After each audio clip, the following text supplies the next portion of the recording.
I'm very glad to be able to take part in this celebration in St. Louis on Human Rights Day.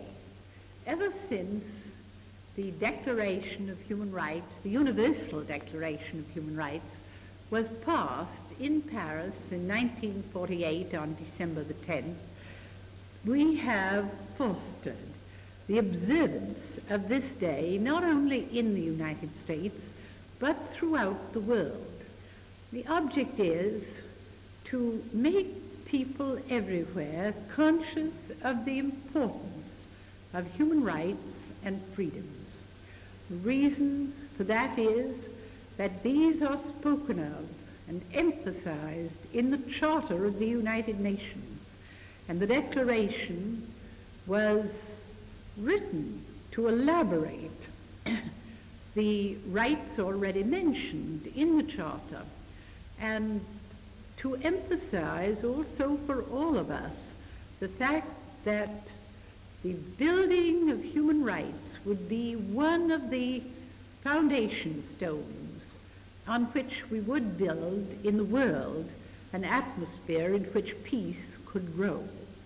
For that reason, all over the world, we've encouraged the associations for the United Nations to observe a whole week before United Nations Day comes around to explain United Nations and what goes on in that organization.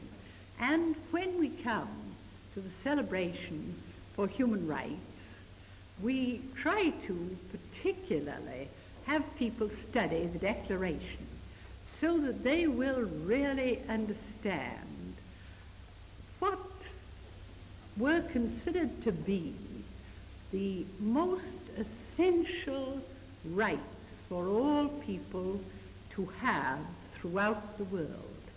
They fall into different groups, and one reason that we are now considering the writing of a covenant or covenants is because we feel that these rights should sometime be actually written into the laws of countries throughout the world. And that can be done by the adoption of covenants and the changing of laws to meet whatever a country has accepted in a covenant which will be written in treaty form.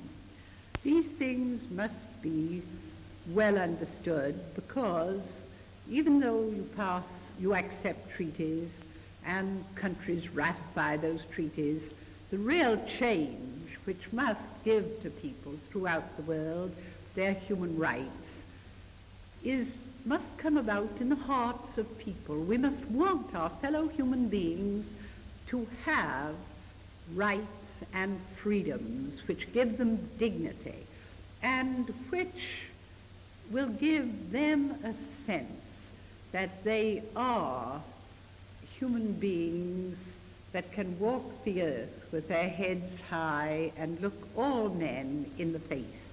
If we observe these rights for ourselves and for others, I think we will find that it is easier in the world to build peace, because war destroys all human rights and freedoms. So in fighting for those, we fight for peace.